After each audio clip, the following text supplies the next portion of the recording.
안녕하세요. 김호준입니다. 모두 예상대로 황교안 대행은 특검 연장을 거부했습니다. 예상치 못한 것은 그 이유입니다.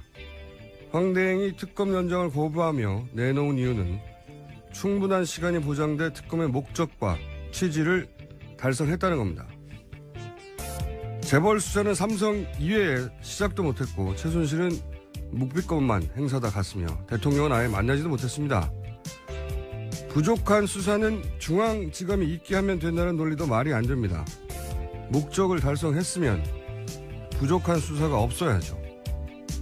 특히 국정 안정을 위해 특검을 종료했다는 대목은 우습기까지 합니다. 수사를 하다 말면 국정이 안정됩니까? 국정이 안정이 되는 게 아니라 범죄 혐의자들 안심이 되겠죠. 권력의 눈치를 보지 않고 죄값만 따지는 특검은 헌정사상 처음입니다. 이런 특검을 이대로 끝낼 수는 없습니다. 김호준 생각이었습니다.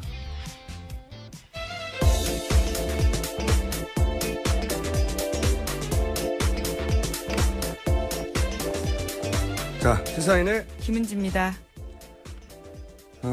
어제 최종 변론도 있었고 특검 연장 거부도 있었고요. 예. 뭐 예상해 왔던 바 아니겠습니까? 특검 연장을 거부한다는 거는 제가 이미 2주 전부터 500원을 걸었던가요? 예. 뭐 계속 금액이 올라가긴 했는데요. 예, 저희 PD에게 받기로 하겠습니다. 본인은 모르고 있어요. 자, 우선 어제 현재 최종 변론이 있었는데 관련 소식부터 좀 전해주십시오. 네, 박 대통령이 어제 모든 탄핵 사유를 전면 부인했습니다. 대통령은 사익을 추구하거나 권한을 남용한 사실이 없다 이렇게 밝혔는데요. 게다가 공무원 임명권자로서 정당한 인사권 행사했고 미르 K스포츠 재단 관련해서는 정경련이 주도했다 이렇게 주장한 겁니다. 기존의 주장을 반복한 거죠. 그러니까요. 이건 특히 이제 재단 설립 관련해서는 아직도 이제 정경련이 주도했다. 전 기업들이 알아서 만들었고 기업들이 그렇게까지 알아서 만드니까 자기로서는 여기서 자기는 대통령이죠. 대통령은 고마움까지 느꼈다고. 근데 이건 말이죠. 너무나 많은 사람들이 너무나 많은 정황과 너무나 많은 자료 증언으로 그게 아니라고 얘기를 했잖아요. 네, 심지어 안종범 전 수석이 헌재에 나와서요. 대통령 지시였다 이렇게 밝혔습니다. 안종범 수석도 얘기했죠. 그리고 이제 정경련도 나와가지고. 네. 정경련 이승철 부회장이요. 예, 최순실 씨 재판에 나와서 그런 이야기를 했었죠. 처음에는 이제 정경련 주도를 했다고 했다가 나중에는 청와대에서 그렇게 요청을 받았다고. 네. 요청이라기보다는 압력을 받아서 할 수 없이 무서워서 했다고 그렇게.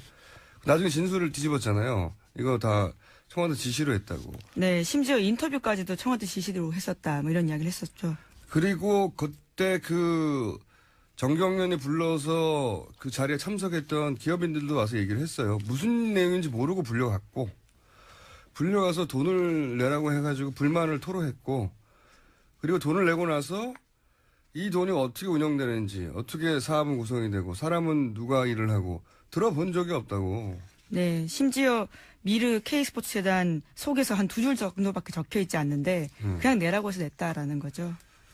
기업들도 다 지시를 받은 거라고, 혹은 강압이었다고 얘기하는데, 오로지 대통령 혼자서 이 얘기를 하고 있는 거예요. 이 얘기는 이제 헌재 재판정에서도 나와서 진술하는 사람이 많고, 그죠? 네.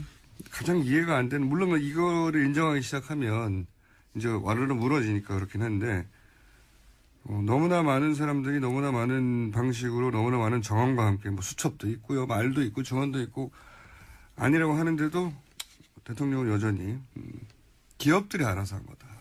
네, 뇌물죄가 인정이 된다면 형사법적으로는 가장 큰 죄거든요. 그러다 보니까 이 부분은 인정할 수 없는 것 같습니다. 그러면 저는 이 대목도 굉장히 웃겼어요. 이제 글로벌 기업의 부회장, 이재용 부회장을 말하는 거겠죠. 이재용 부회장이 구속되는 거 보니까 너무 가슴이 아팠다.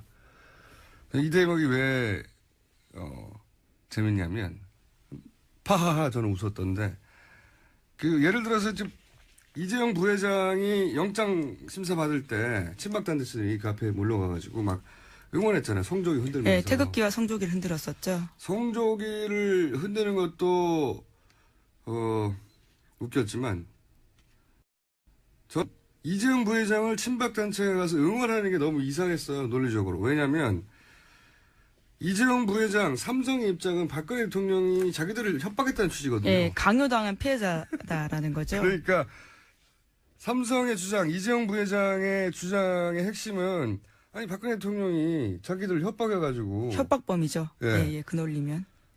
강압적으로 돈을 내라고 해서 삼성은 어쩔 수 없이 돈을 낸 피해자. 그러니까 박근혜 대통령을 협박범으로 모는 거란 말이죠.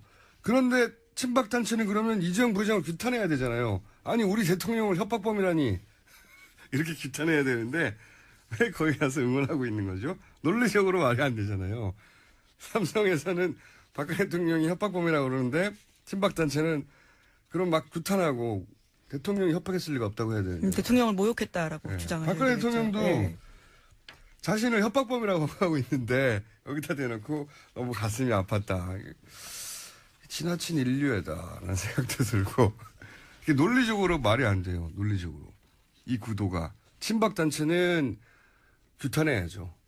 삼성 이재용 부회장을. 근데 친박단체는 응원하고 대통령도 부회장에 대해서 안타까워하고. 이게 앞뒤가 안 맞는 겁니다. 그러나 그렇게 주장하고 있다. 네. 그리고 현재 재판장에서 대통령 변호인단들이 화제가 된 게 한두 번은 아니지만 최후 진술도 화제가 됐어요. 그죠? 네, 어제도 마찬가지였는데요. 이왕좌왕 사분오열한 모습 보였습니다. 이정미 재판관이요. 마지막으로 대표 대리인 외에도 진술할 분 있냐 이렇게 변호인들한테 물었거든요. 그러니까 6, 7명이 대리인단 손들었다라고 합니다. 이게 그러니까 어제 내용에 관해서는 기사가 많았는데 이건 내용하고 상관없이 순서를 정하면서 자기들끼리 싸운 내용이 있어요. 저는 이게 가장 웃겼어요. 이거 자세히 전해 주십시오. 네. 네, 조율이 안 된 모습이었는데 6, 7명이 동시에 손을 들자 재판관께서 종전에 먼저 한 사람부터 하는 게 순서로 이해하기 쉽다 이렇게 조언을 했거든요. 그러자 김평우 변호사가 이의가 있다면서 자기들끼리는 합의가 됐기 때문에 그 룰을 따르지 않겠다라고 이야기한 겁니다. 정작 이중환 변호사가 또 거기에 대해서 반박을 한 건데요. 합의가 되지 않았다라는 이야기를 하면서요. 재판장님 말씀대로 하겠다 이렇게 이야기를 하자요. 또다시 김평우 변호사가 헷갈려요. 예. 제가 정리할게요. 한마디로 말해서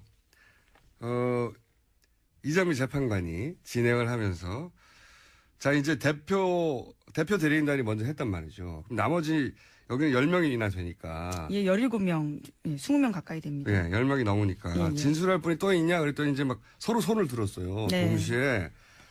그러니까 재판관이 너무 많으니까 이때까지 쭉 왜냐면 중간에 들어오신 분들도 있고 맨 마지막에 들어온 분들도 있으니까 종전부터 변론을 해오신 분들이 먼저를 해달라. 왜냐하면 그게 이제 그 논리가 자기들이 재판관의 입장에서 익숙하니까 그 논리부터 이제 듣고 지나가려고 하는 건데 그러자 이제 그 김평우 변호인이 아니다.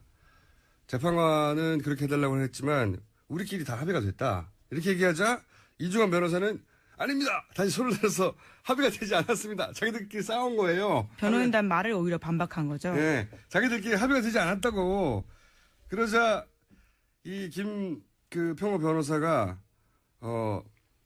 시체 말로 짬밥순으로 하자고. 네, 사법 연령순으로 하자. 사법 연수원 졸업순으로 하자라는 네. 건데요. 그러니까 이제 나이를 밀고 나간 거죠. 나이를 밀고 나가자.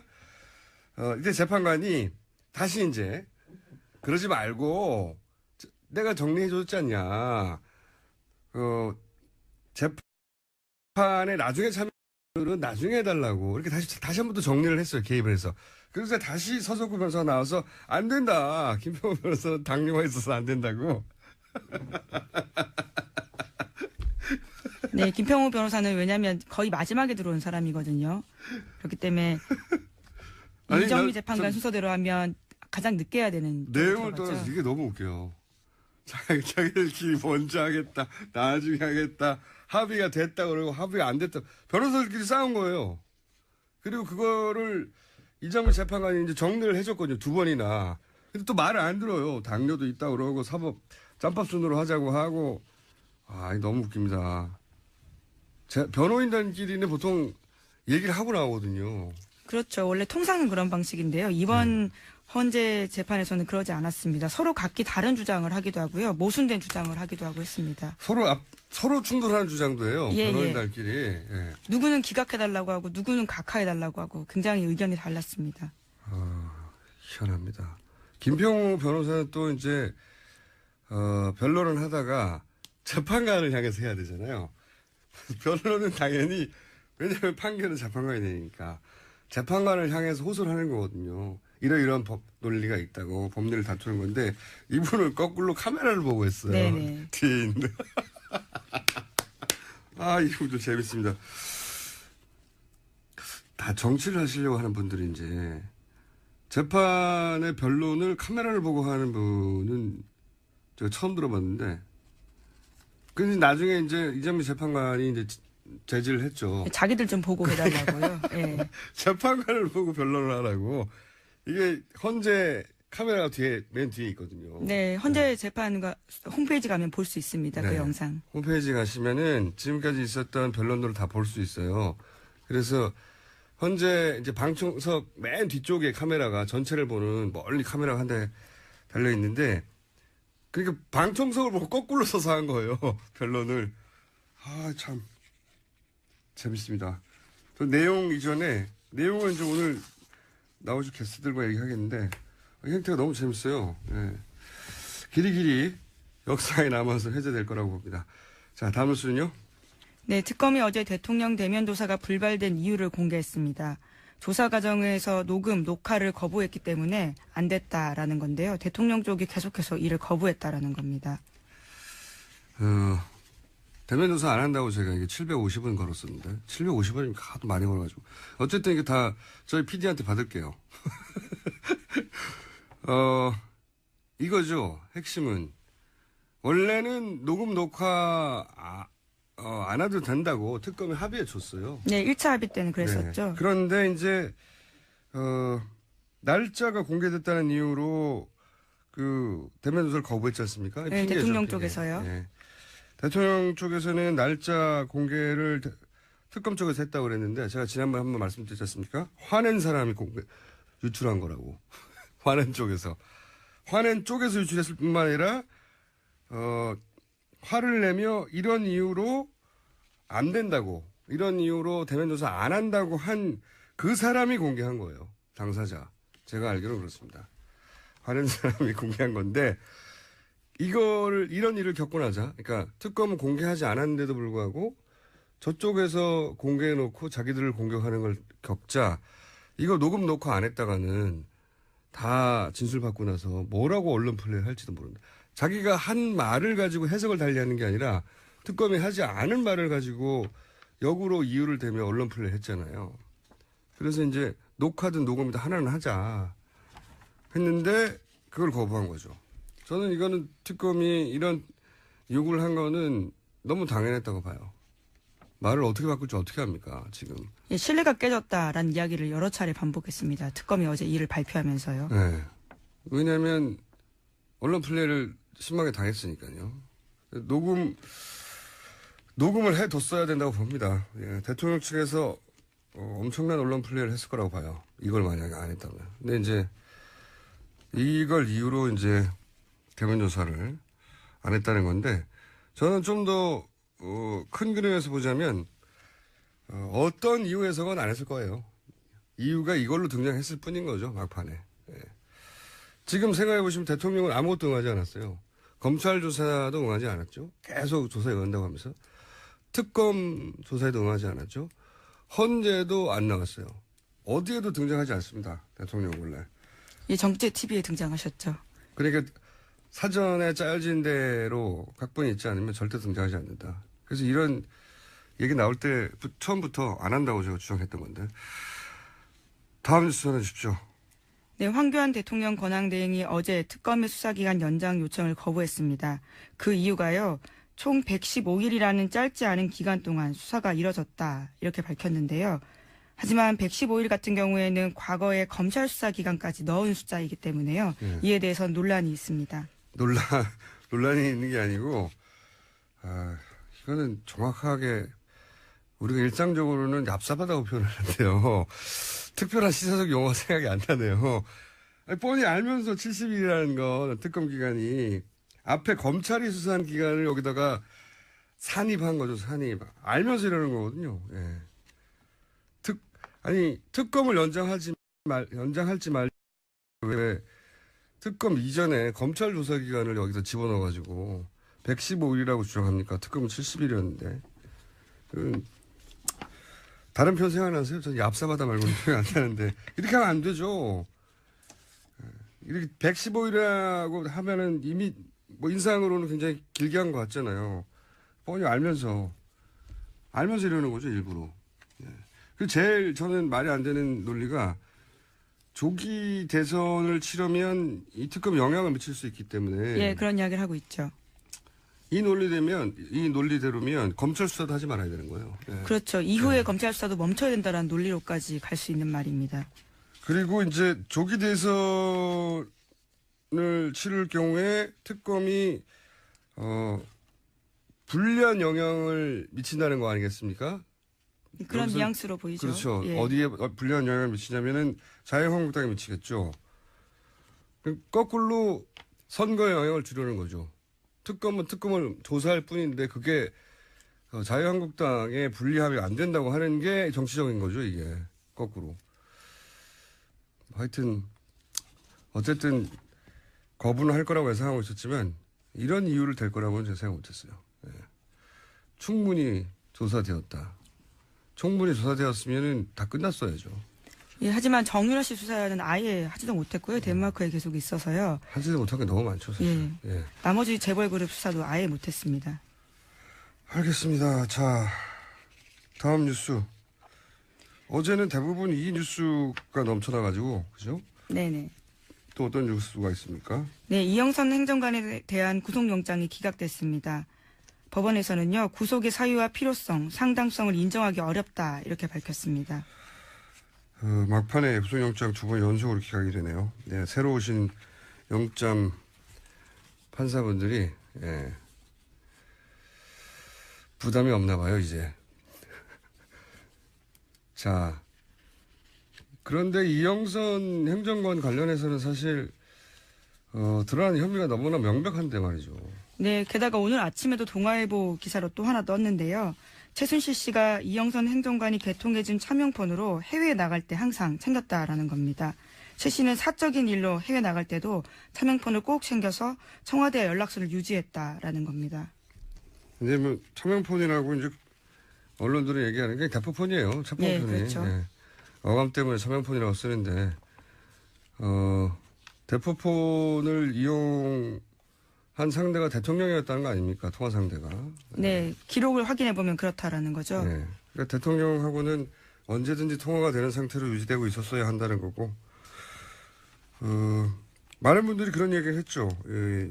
사태 초기에 박근혜 대통령은 중요한 결정을 혼자 내리지 못하고 의사결정을 내리지 못해서 안전부절하다가 어디론가 가서 통화를 하고 나서 이때까지 회의했던 것하고 정반대 결론을 얘기하기도 하고 쭉 내부 회의를 하다가 갑자기 통화하고 나서는 정반대 얘기를 한다는 거죠. 딴 이야기를 한다는 거죠. 자기가 주장했던 내용을 뒤집어서 다른 내용을 말하고 해서 당황했다. 예, 전역 전 의원이 그런 증언을 한 바 있습니다. 그런 얘기를 했었는데 그러니까 본인이 결정하지 못한다는 거죠. 아무것도.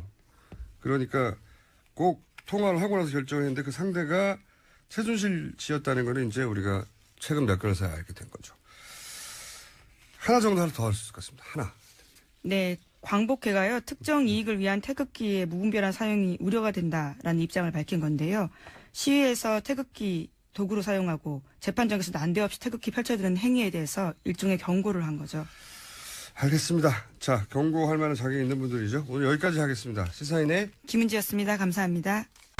이제 현재 탄핵 결정까지 길어 2주 남았습니다. 어제 특검 연장을 황대행이 거부한 직후 민주당, 국민의당, 바른정당, 정의당 4당 원내대표는 특검을 다시 이어가는 방안을 찾기로 합의를 했고 특검 연장을 거부한 황교안 대행을 탄핵하자는 데는 바른정당이 불참하는 것으로 잠정 결론을 냈습니다.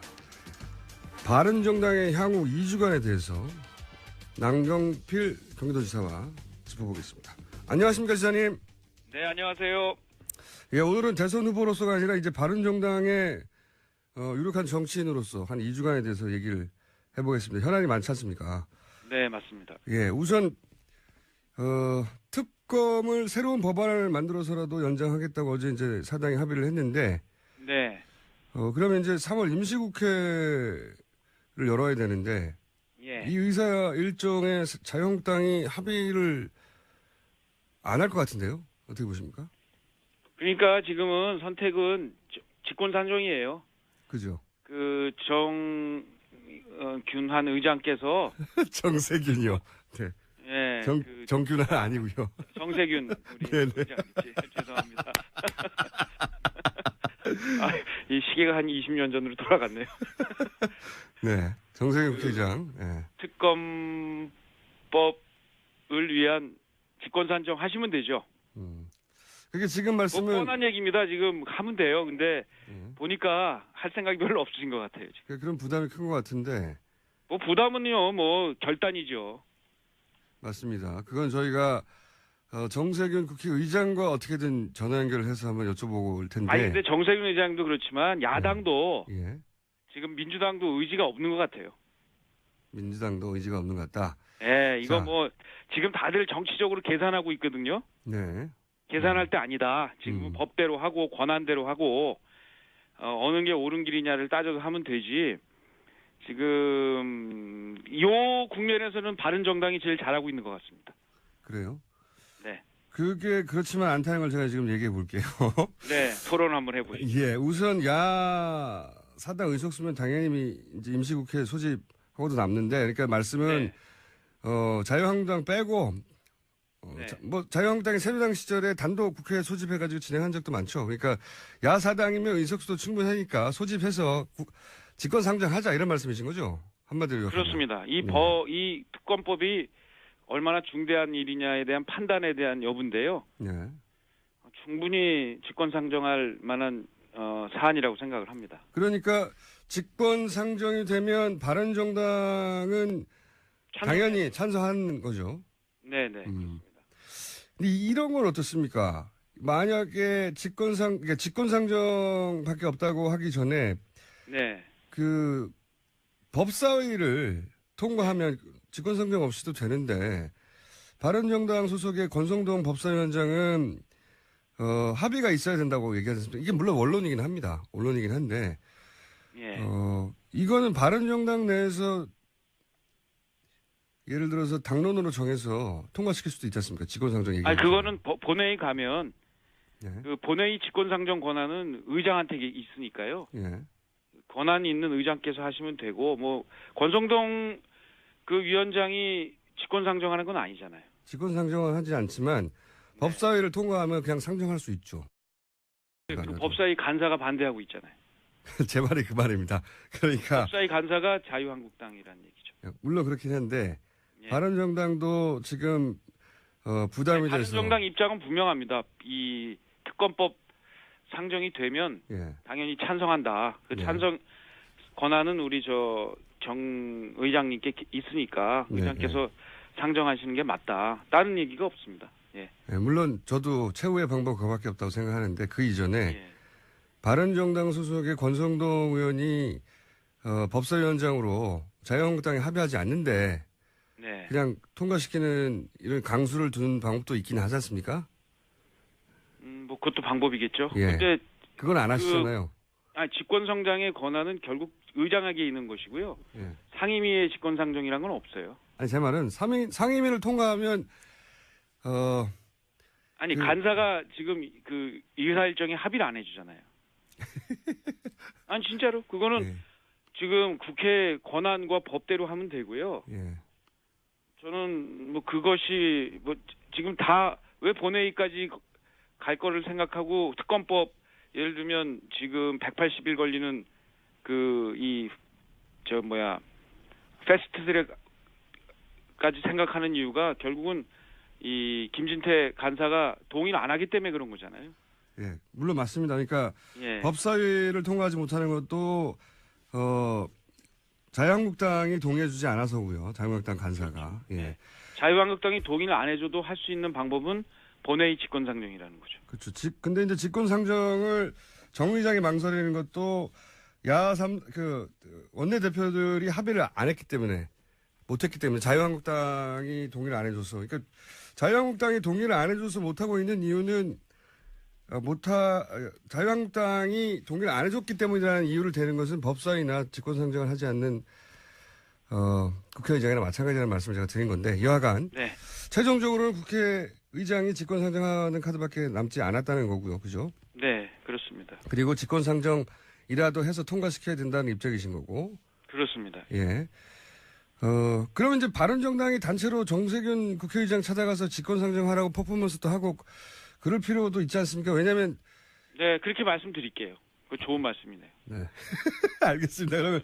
왜냐면 바른정당은 지금 그런 선명한 입장 표명이 필요한 때에 갔거든요. 아니, 선명한 입장 표명 어제 그 정병국 대표가 저한테 전화를 해서 어떻게 하면 좋겠냐고 또 상의를 해서 분명히 그렇게 하자. 직권상정까지를 포함해서 그 특검법은 새로 만들고 황교안 총리 탄핵은 그것도 뭐 정서에는 뭐 맞을 수 있지만 법으로는 안 맞다. 그러니까 우리는 정도로 가자 이렇게 말씀을 드렸어요.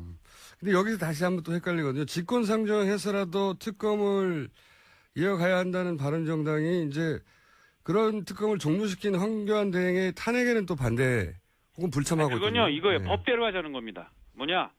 지금 우리가 그 탄핵을 가결시킨 것도 우리 헌법 체계에 있는 거고, 또 이 헌재가 탄핵을 이제 뭐 인용할지 부결시킬지 모르겠지만 인용할 거라고 믿습니다만 그것도 법 체제 안에 자신의 권한이고, 황교안 총리가 근데 연장을 안 시킨 거는 법 위반이 아니에요.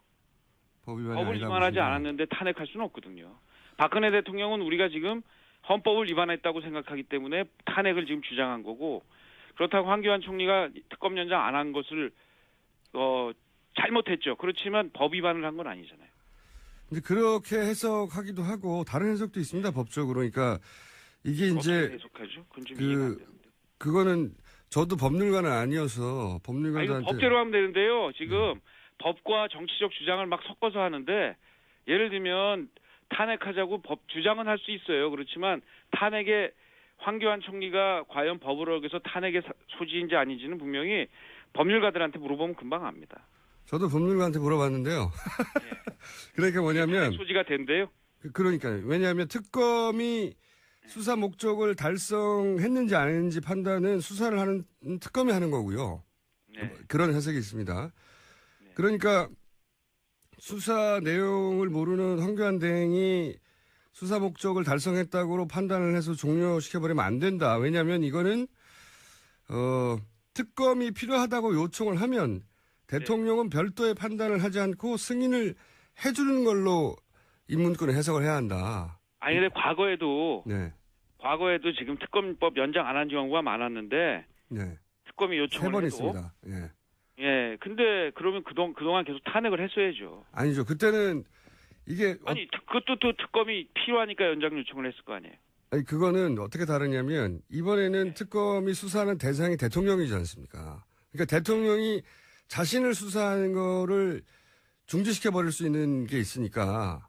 아니 이번엔 대통령이 아니잖아요. 권한대행이 연장을. 그러니까 애초에 이 문구가 만들어질 때 저희하고 둘 다 법도 잘 모르면서 다툴 일은 아닐 것 같긴 한데요. 아, 왜 제가 법을 몰라요? 난 법 잘 알아요. 난 국회의원 5번이나 했는데 국회의원 안 해보셨잖아요. 국회의원만 법을 잘 안 하는 건 아니지 않습니까? 여하간. 그런데 이 부분은 제가 어제 공부를 좀 했는데 이거를 법 위반이라고 해가지고 탄핵을 하는 식의 정치적 해법으로 가지 말고 할 수 있는 권한대로 새 특검법 만들면 돼요. 그러니까 서로 간에 주장하는 바가 충돌할 때는 법 정신에 충실해서 가고 자기 권한대로 가면 우리 헌법이 그런 걸 잘 만들어 놨거든요. 다른 해석도 있다는 말씀을 제가 드리는 거고요. 근데 제 생각엔 특검법을 빨리 새로 만드는 게 훨씬 낫다는 겁니다. 탄핵을 아니 황교안 총리 탄핵한다고 그래서 특검이 연장되는 게 아니잖아요. 그렇긴 하죠. 그렇긴 한데 우리가 원하는 건 진실 규명이지. 지금 황교안 총리를 또 내쫓지 않은 자가 그거는 본질이 아니라는 거예요.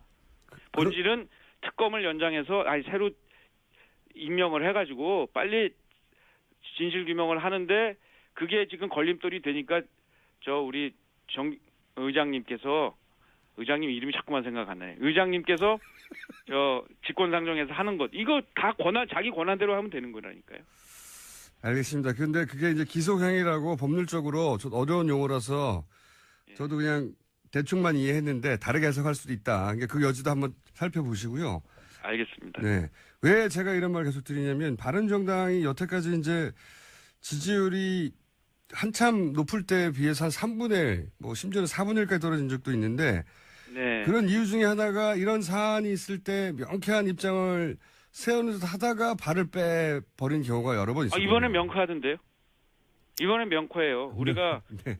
그 민주당의 뜻을 따를 필요도 없는 거고 그렇다고 자유한국당하고 확실히 다르고 이거는 바른정당만의 명쾌한 입장입니다. 법대로 해라. 예, 무슨 말씀인지 알겠습니다.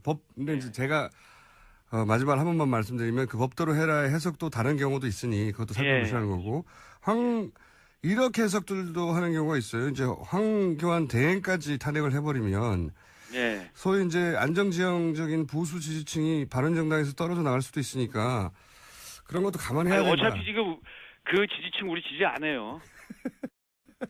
그 뭐 떨어져 나갈 게 뭐 있어요? 지금 5%에서 뭘 떨어져 나가겠어요? 자, 이거 어떻게 생각하십니까? 그 말씀 동의하고요. 그러니까 지금 우리는 거기 기웃거려서 안 돼요. 근데 기웃거리는 분들도 있긴 있는 것 같아요. 그죠? 당내에. 그거 뭐 개인을 다 어떻게 하겠어요. 뭐 보수단이라 하고 자꾸만 그러는데 그 기웃거려서 될 일이 아니거든요. 저도 동의합니다. 네. 근데 이제 자유한국당하고 손을 잡을 거면 뭐하러 나왔냐는 거죠. 네. 그냥 있지.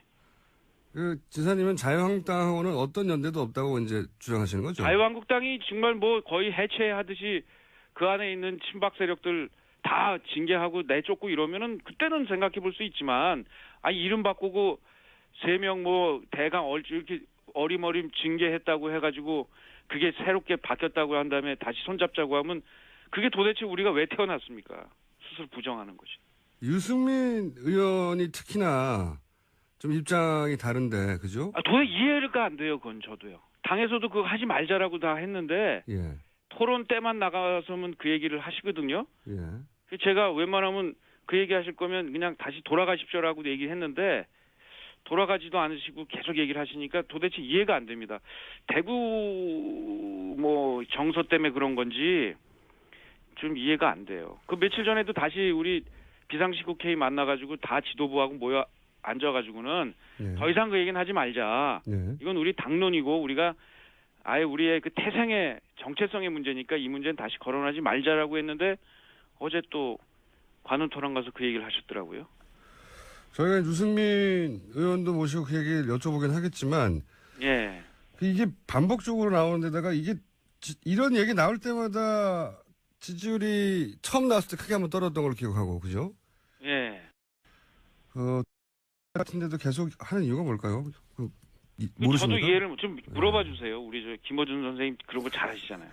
알겠습니다. 저도 궁금해서 토론을 좀 제안하는데도 토론도 안 되고 그러니까 뭐 3자를 토론시켜 주시든지 좀 답답합니다. 저도 그렇다고 뭐 어떻게 뭐 입을 막을 수도 없는 거 아니에요. 뭐 마스크를 씌울 수도 없는 거고.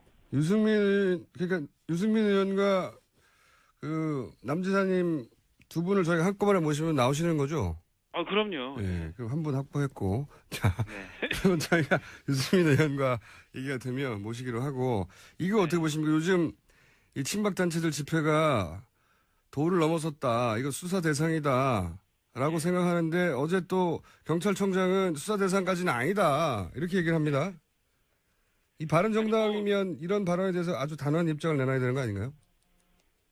그러니까 뭐 이제 테러 가능성 뭐 이런 거에 대한 거죠. 그런 것도 있고 예를 들어서 뭐 박영수 특검을 아주 특정해가지고 그 집 앞에 몰려가가지고 방맹이로 휘두른다든가 뭐 사진을 불태운다든가 하는 것은 직접적인 위해가 아니더라도 상당히 스트레스를 받고 무서울 수 있지 않습니까? 실제 가족들을. 그럴 수 있죠. 이런 얘기를 그냥 더 해야 되나요? 안 했으면 좋겠어요. 뭐 법으로 뭐 처벌한다기 이러기 전에 그런 거 안 했으면 좋겠는데 계속 한다고 그러면 뭐 그 협박 이런 거 될 수 있겠죠. 저도 사실은 정치하면서 협박 많이 받아봤는데 네.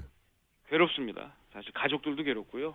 그렇죠. 정치인들이 어쩔 수 없다. 누가 몽둥이 들고 서 있다는 제보도 많이 듣고 했는데 사실 무섭죠. 저보다는 가족들에 대한 위해 이런 것들은 그건 테러 집단이나 하는 짓이기 때문에 그런 거 필요하다면 처벌해야죠. 정치인들은 뭐 어쩔 수 없는 면이 있지만 박영수 특검은 정치인도 아니지 않습니까? 더군다나 지금 왜 어쩔 수가 없어요. 정치인도 가족들이 인권이 있죠. 아니 제 말은 정치인들의 숙명 같은 부분이 있긴 한데 예. 지금 검사를 위협하는 거거든요, 이게. 맞습니다. 예. 이건 수사를 방해하는 행위고요. 잘못된 행위죠. 정말 그거는 그런 얘기를 계속해서 한다면 예. 그건 뭐 당연히 범법 행위죠. 자, 가짜 뉴스 역시 이게 수사 대상 아닙니까? 맞습니다. 예. 이런 거 제가 보기엔 바른정당에 치고 나와서 가짜 뉴스 말씀이네요. 예. 네. 또는 뭐 오늘 회의에 가가지고 우리 김어준 선생 제안이라고 우리 한번 받아보자고 얘기할게요. 정말 좋네요. 가짜 뉴스라든지 하여튼 지금 특검에 대한 협박 이런 것들은 예. 당장 중지해야죠. 그러니까 소위 이제 탄핵이 인용되는 것이 맞다고 생각하고 특검 연장이 돼야 된다고 생각하는 분들이 70~80% 이르는데 이런 분들에게는 이런 뉴스들이 굉장히 스트레스거든요. 예. 네. 근데 정치권에서는 아무런 조치가 없고 그렇다고 사정 당국도 움직이지 않으니까 너무 답답한 거죠. 이게 분명히 문제인데 왜 아무도 조치를 취하지 않는지. 이럴 때 바른정당이 확 치고 나와서 네. 70~80%에 호소하면 네. 지지율이 올라가지 않겠는가. 네. 그 지지율 문제도 그렇고 뭐 우리 사회의 안정적 유지 이런 것들을 위한 그 우리 체제를 위협하는 일들에 대해서는 단호하게 입장을 밝히는 것이 정당의 올바른 태도라고 생각합니다.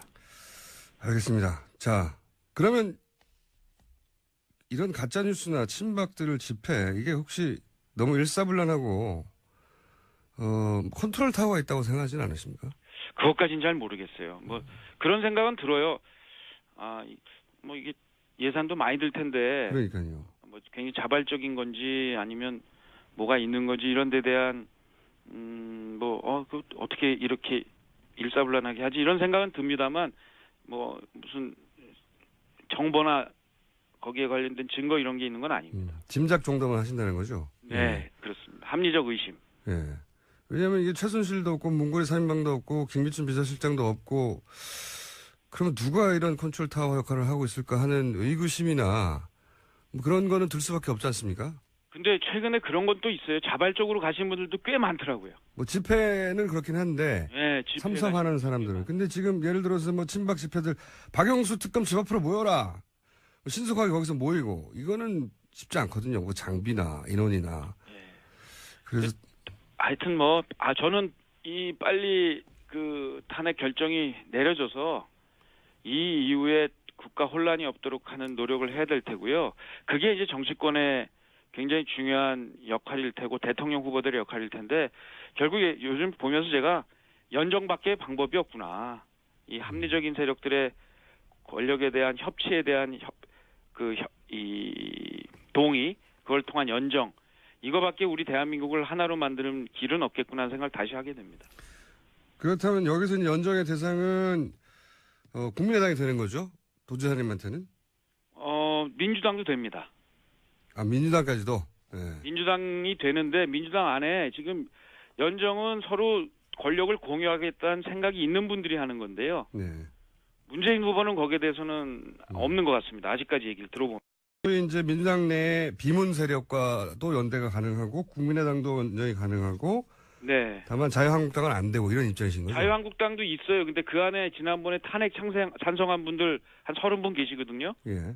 그분들은 이제 탄핵 인용되면 그 안에 있으면 안 되죠. 나와야죠. 나와서 바른당에 오시든 아니면 뭐 바른당도 싫으면 제3의 정당을 만드시든 그 자유한국당에서는 나와야 됩니다. 탄핵 찬성한 의원 30명은. 국민들이 다 알고 계세요. 알겠습니다. 근데 탄핵이 인용되는 데서 그 안에 계속 앉아 계신 건 정치인으로서는 올바른 처신은 아니겠죠. 오늘은 마지막 질문 한 가지만 더 드리고 끊어야 될 것 같은데요. 네. 분명한 주장을 하시는데, 그리고, 유승민 의원의 지지율 하락에 영향을 준 이제 자유한국당과의 이제 단일화 얘기에 대해서도 단호하게 비판을 하시는데 네. 그런데 왜 본인의 지지로 움직이지 않을까요? 그게 저도 궁금해요. 근데 그런 얘기를 했어요. 그 샤오미의 레이준 회장이 예. 돼지도 예. 태풍의 길목에 서면 하늘을 날 수 있다. 하늘을 날 날이 올 거라고 봅니다. 아, 태풍이 와야지 날 수 있지 않습니까? 태풍은 바로 탄핵 인용과 함께 올 수도 있습니다. 민심이 네. 미래에 대한 준비, 걱정, 4차 산업혁명 시대에 대한 준비 또 이 연정을 통한 국론의 통일 이런 것들을 원하시는 쪽이 온다면 태풍이 될 수 있습니다. 그런 태풍, 탄핵이 인용된 이후의 지지율이 제대로 된 지지율일 것이다. 그때 반영될 것이다 보시는 거군요. 네. 네, 노력하겠습니다. 근데 이제 태풍이 불어서 뜨는 것은 그건 이제 본인이 날아가는 게 아니고 날리는 거죠. 근데 날렸다가 네. 지금 보면 그동안 날렸다가 바로바로 꺾였어요, 후보들이. 예. 보니까 문재인 후보만 그냥 계속 있고 예. 나머지 날았던 후보들이 이제 다 많이 추락했는데 본인은 아니다. 계속 날 수 있느냐는 본인의 철학, 정책, 행동 이런 것들이 하나로 모아져서 국민의 뜻에 맞으면 계속 날겠죠. 저는 실력 없으면 계속 그냥 떨어질 겁니다. 저는 근데 사례는 바꾸셔야 된다고 보는 게 돼지는 날개가 없거든요. 예, 추락합니다. 김어준 날개를 좀 달아주십시오. 오늘 여기까지 하겠습니다. 네, 즐거웠습니다. 정세균 의장님한테 몰려가시기 바랍니다. 네, 감사합니다. 네, 감사합니다. 네, 지금까지 바른정당의 남경필 경기지사였습니다. 오프 더 레코드. 오늘은 시간이 좀 짧아서 미니로 진행하다가 혹시 재밌으면 3부로 이어질 수도 있습니다. 하영 기자 연결됐습니다. 안녕하세요. 네, 안녕하세요. 한겨레 하영 기자입니다. 자, 안희정 캠프의 마크맨으로서 최근에 이제 지지율이 하락하고 있잖아요. 네. 네. 내부 분위기를 일단 총평해 주세요. 어떻습니까? 뭐 일단 밝다고 할 수는 없는데요. 예. 그 내부에서는 그 여론조사와 현장 분위기는 좀 다르다. 예. 일단 이렇게 이야기를 하고 있고요. 그게 다르다는 게 무슨 얘기죠? 그러니까 현장 분위기를 보면 예.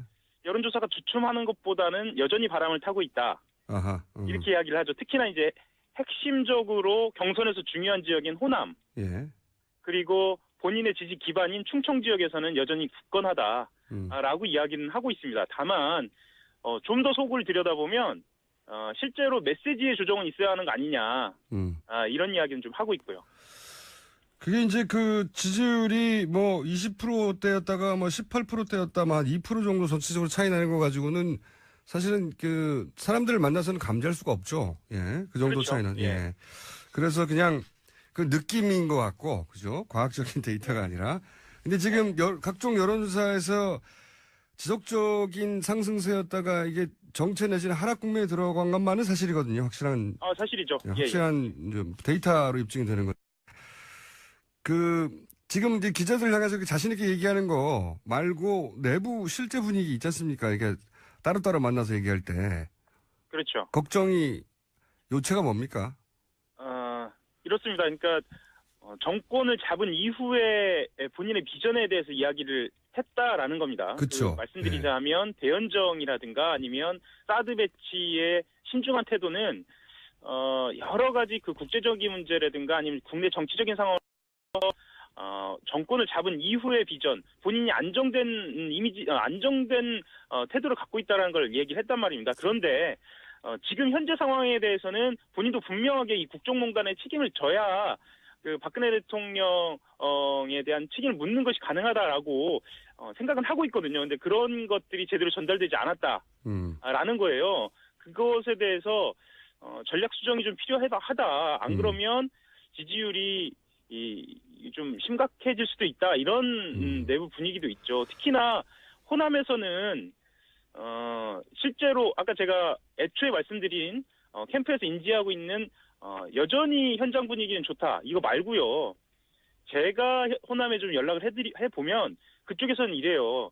그러니까 안희정 캠프 관계자들을 좀 만나면 지지를 하겠다라는 의사를 표명하고 문재인 전 대표 캠프 쪽을 만나도 그렇게 이야기를 하는 경우들이 있어요. 그러니까 그 사이에서 고민을 좀 하는 분들이 많아진 거죠. 그러니까 이게 과연 안희정 지사 쪽에 유리한 것인가라고 봤을 때는 사실은 그렇지 않죠. 왜냐하면 문 전 대표 쪽은 조직적으로 표를 모으고 있는 상황이고요. 조직이 움직이고 있는 상황이고 안 지사 쪽은 바람을 타고 있는 상황이기 때문에 이렇게 관망세가 지속된다는 거는 특히나 지금 탄핵 정국이 어떻게 될지 모르는 상황에서는 굉장히 좋지 않은 상황이라고 내부적으로도 좀 알고 있습니다. 한마디로 이제 인지도는 올렸는데 그 내부 경선에는 오히려 거꾸로 불리해지고 있는 거 아닌가, 이게 이제 냉정한 분석일 것 같은데.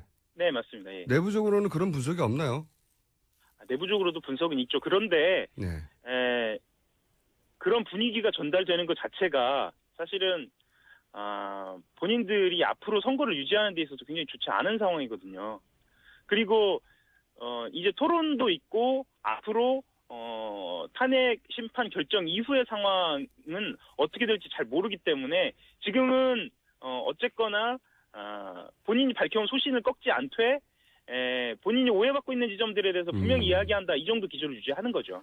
이건 유지하는 겁니다. 뭐 지금 상황에서 기조는 유지하되 생각하지 않습니다. 예. 기조는 유지하되 오해를 풀자, 이 정도 수준. 그렇죠. 예. 뭐 기조의 완전한 뭐 변경이라든가 아니면 새로운 전략으로 나온다는 이건 아니고. 예. 그 정도 수준에서 약간 보완하자 정도군요. 왜 그러냐면은 잠깐만요. 예. 시간이 다 됐어요. 왜 그러냐면은 3부에서 잠깐 더 들어보기로 하고요. 예, 그럴까요? 네. 자, 시간이 네. 정신없이 지나가 버렸습니다. 3부에서 다시 이어 듣겠습니다. 한길의 하영 기자였고요. 저는 김어준입니다. 잠시 3부에서 뵙겠습니다. 그러면 당연히, 왜냐하면 판결은 재판관이 되니까 재판관을 향해서 호소를 하는 거거든요. 이러이러한 법 논리가 있다고 법리를 다투는 건데 이분은 거꾸로 카메라를 보고 했어요. 네네. 뒤에 있는. 이분들 재밌습니다. 다 정치를 하시려고 하는 분들이 이제 재판의 변론을 카메라를 보고 하는 분은 제가 처음 들어봤는데, 근데 나중에 이제 이재명 재판관이 이제 제지를 했죠. 자기들 좀 보고 해달라고요. 예. 재판관을 보고 변론을 하라고. 이게 헌재 카메라가 맨 뒤에 있거든요. 네, 헌재 재판과 홈페이지 가면 볼 수 있습니다. 네. 그 영상. 홈페이지 가시면은 지금까지 있었던 변론들을 다 볼 수 있어요. 그래서 헌재 이제 방청석 맨 뒤쪽에 카메라가 전체를 보는 멀리 카메라가 한 대 달려 있는데, 그러니까 방청석을 보고 거꾸로 서서 한 거예요. 변론을. 참 재밌습니다. 저 내용 이전에 내용은 이제 오늘 나오실 게스트들과 얘기하겠는데 형태가 너무 재밌어요. 예. 길이길이 역사에 남아서 회자될 거라고 봅니다. 자, 다음 뉴스는요. 네, 특검이 어제 대통령 대면 조사가 불발된 이유를 공개했습니다. 조사 과정에서 녹화를 거부했기 때문에 안 됐다라는 건데요. 대통령 쪽이 계속해서 이를 거부했다라는 겁니다. 대면 조사 안 한다고 제가 이게 750원 걸었었는데 750원이면 하도 많이 걸어가지고 어쨌든 이게 다 저희 PD한테 받을게요. 이거죠. 핵심은 원래는 녹화 안 해도 된다고 특검이 합의해 줬어요. 네, 1차 합의 때는 그랬었죠. 네. 그런데 이제 날짜가 공개됐다는 이유로 그 대면 조사를 거부했지 않습니까? 네, 대통령 쪽에서요. 네. 대통령 쪽에서는 날짜 공개를 특검 쪽에서 했다고 그랬는데 제가 지난번에 한번 말씀드렸지 않습니까? 화낸 사람이 유출한 거라고. 화낸 쪽에서 유출했을 뿐만 아니라 화를 내며 이런 이유로 안 된다고, 이런 이유로 대면 조사 안 한다고 한 그 사람이 공개한 거예요. 당사자. 제가 알기로는 그렇습니다.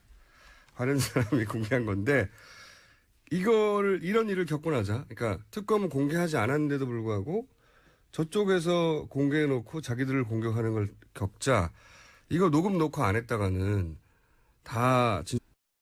저 이재용 부회장을 친박단체에 가서 응원하는 게 너무 이상했어요, 논리적으로. 왜냐면 이재용 부회장, 삼성의 입장은 박근혜 대통령이 자기들을 협박했다는 취지거든요. 네, 강요당한 피해자다라는 거죠. 그러니까 삼성의 주장, 이재용 부회장의 주장의 핵심은, 아니 박근혜 대통령이 자기들 협박해가지고 협박범이죠. 예. 예, 그 논리면. 강압적으로 돈을 내라고 해서 삼성은 어쩔 수 없이 돈을 낸 피해자. 그러니까 박근혜 대통령을 협박범으로 모는 거란 말이죠.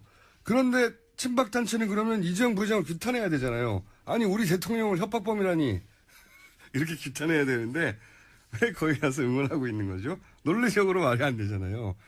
삼성에서는 박근혜 대통령이 협박범이라고 그러는데 친박단체는 그럼 막 규탄하고 대통령이 협박했을 리가 없다고 해야 되는데. 대통령을 모욕했다라고 네. 주장을 박근혜 했죠. 대통령도 네.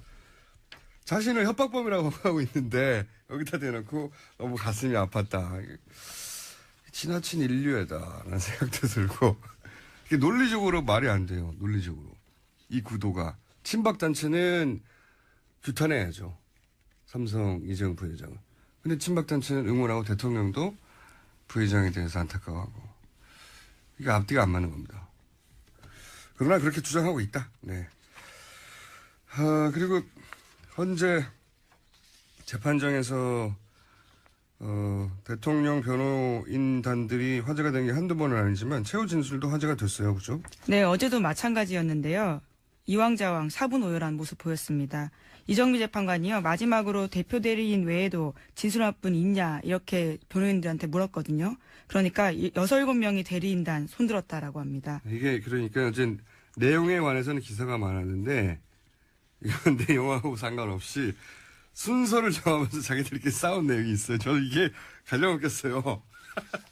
이거 자세히 전해 주십시오. 네. 네, 조율이 안 된 모습이었는데 6, 7명이 동시에 손을 들자 재판관께서 종전에 먼저 한 사람부터 하는 게 순서로 이해하기 쉽다 이렇게 조언을 했거든요. 그러자 김평우 변호사가 이의가 있다면서 자기들끼리는 합의가 됐기 때문에 그 룰을 따르지 않겠다라고 이야기한 겁니다.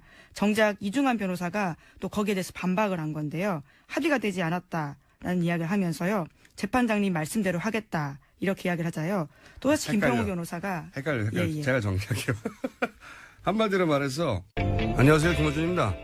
모두 예상대로 황교안 대행은 특검 연정을 거부했습니다. 예상치 못한 것은 그 이유입니다.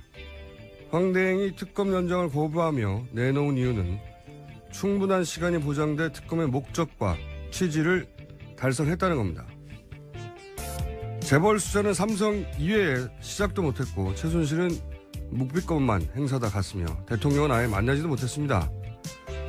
부족한 수사는 중앙지검이 있게 하면 된다는 논리도 말이 안 됩니다. 목적을 달성했으면 부족한 수사가 없어야죠. 특히 국정 안정을 위해 특검을 종료했다는 대목은 우습기까지 합니다. 수사를 하다 말면 국정이 안정됩니까? 국정이 안정이 되는 게 아니라 범죄 혐의자들 안심이 되겠죠. 권력의 눈치를 보지 않고 죄값만 따지는 특검은 헌정사상 처음입니다. 이런 특검을 이대로 끝낼 수는 없습니다. 김호준 생각이었습니다.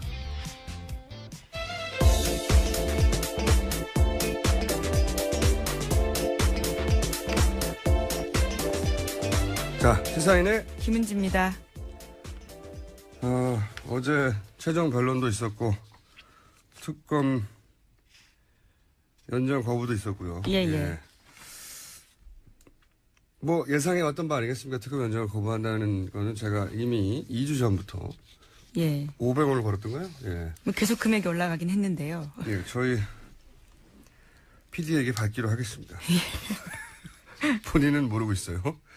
자, 우선 어제 현재 최종 변론이 있었는데 관련 소식부터 좀 전해 주십시오. 네, 박 대통령이 어제 모든 탄핵 사유를 전면 부인했습니다. 대통령은 사익을 추구하거나 권한을 남용한 사실이 없다 이렇게 밝혔는데요.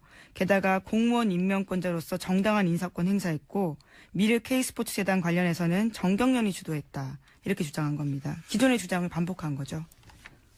그러니까요. 이건 특히 이제 재단 설립 관련해서는 아직도 이제 정경련이 주도했다. 전 기업들이 알아서 만들었고 기업들이 그렇게까지 알아서 만드니까 자기로서는 여기서 자기는 대통령이죠. 대통령은 고마움까지 느꼈다고. 근데 이건 말이죠. 너무나 많은 사람들이 너무나 많은 정황과 너무나 많은 자료, 증언으로 그게 아니라고 얘기를 했잖아요. 네, 심지어 안종범 전 수석이 헌재에 나와서요. 대통령 지시였다 이렇게 밝혔습니다. 안정호 수석도 얘기했죠. 그리고 이제 정경련도 나와가지고. 네. 정경련 이승철 부회장이요. 예, 최순실 씨 재판에 나와서 그런 이야기를 했었죠. 처음에는 이제 정경련 주도를 했다고 했다가 나중에는 청와대에서 그렇게 요청을 받았다고. 네. 요청이라기보다는 압력을 받아서 할 수 없이 무서워서 했다고 그렇게. 나중에 진술을 뒤집었잖아요. 이거 다 청와대 지시로 했다고. 네, 심지어 인터뷰까지도 청와대 지시로 했었다. 뭐 이런 이야기를 했었죠. 그리고 그때 그 정경련이 불러서 그 자리에 참석했던 기업인들도 와서 얘기를 했어요. 무슨 내용인지 모르고 불려가서 돈을 내라고 해가지고 불만을 토로했고, 그리고 돈을 내고 나서 이 돈이 어떻게 운영되는지, 어떻게 사업은 구성이 되고, 사람은 누가 일을 하고 들어본 적이 없다고. 네, 심지어 미르 K스포츠 재단 속에서 한 2줄 정도밖에 적혀 있지 않는데 그냥 내라고 해서 냈다라는 거죠. 기업들도 다 지시를 받은 거라고, 혹은 강압이었다고 얘기하는데, 오로지 대통령 혼자서 이 얘기를 하고 있는 거예요. 이 얘기는 이제 헌재 재판정에서도 나와서 진술하는 사람이 많고, 그죠? 네. 가장 이해가 안 되는, 물론 이거를 인정하기 시작하면 이제 와르르 무너지니까 그렇긴 한데, 너무나 많은 사람들이 너무나 많은 방식으로 너무나 많은 정황과 함께 뭐 수첩도 있고요, 말도 있고, 증언도 있고, 아니라고 하는데도 대통령은 여전히 기업들이 알아서 한 거다. 네, 뇌물죄가 인정이 된다면 형사법적으로는 가장 큰 죄거든요. 그러다 보니까 이 부분은 인정할 수 없는 것 같습니다. 그러면 저는 이 대목도 굉장히 웃겼어요. 이제 글로벌 기업의 부회장, 이재용 부회장을 말하는 거겠죠. 이재용 부회장이 구속되는 거 보니까 너무 가슴이 아팠다. 이 대목이 왜 재밌냐면, 파하하 저는 웃었던데, 예를 들어서 지금 이재용 부회장이 영장 심사 받을 때 친박단체들이 그 앞에 몰려가가지고 막 응원했잖아요. 성조기 흔들면서. 네, 태극기와 성조기를 흔들었었죠. 성조기를 흔드는 것도 웃겼지만 이장미 재판관이 진행을 하면서 자 이제 대표 대리인단이 먼저 했단 말이죠. 그럼 나머지 여기는 10명이나 되니까. 예, 17명, 20명 가까이 됩니다. 예, 10명이 넘으니까. 예, 예. 진술할 분이 또 있냐? 그랬더니 이제 막 서로 손을 들었어요. 네. 동시에. 그러니까 재판관이 너무 많으니까 이때까지 쭉, 왜냐면 중간에 들어오신 분들도 있고, 맨 마지막에 들어온 분들도 있으니까. 종전부터 변론을 해오신 분들이 먼저를 해달라. 왜냐면 그게 이제 그 논리가 자기들이 재판관의 입장에서 익숙하니까 그 논리부터 이제 듣고 지나가려고 하는 건데, 그러자 이제 김평호 변호인이 아니다. 재판관은 그렇게 해달라고 했지만 우리끼리 다 합의가 됐다. 이렇게 얘기하자 이중환 변호사는 아닙니다. 다시 손을 들어서 합의가 되지 않았습니다. 자기들끼리 싸운 거예요. 변호인단 말을 오히려 반박한 거죠. 네, 자기들끼리 합의가 되지 않았다고. 그러자 평호 변호사가 시체말로 짬밥순으로 하자고. 네, 사법 연령순으로 하자. 사법 연수원 졸업순으로 하자라는 네. 건데요. 그러니까 이제 나이를 밀고 나간 거죠. 나이를 밀고 나가자. 이제 재판관이 다시 이제 그러지 말고 내가 정리해줬지 않냐. 재판에 나중에 참여는 나중에 해달라고 이렇게 다시 한 번 더 정리를 했어요. 개입을 해서.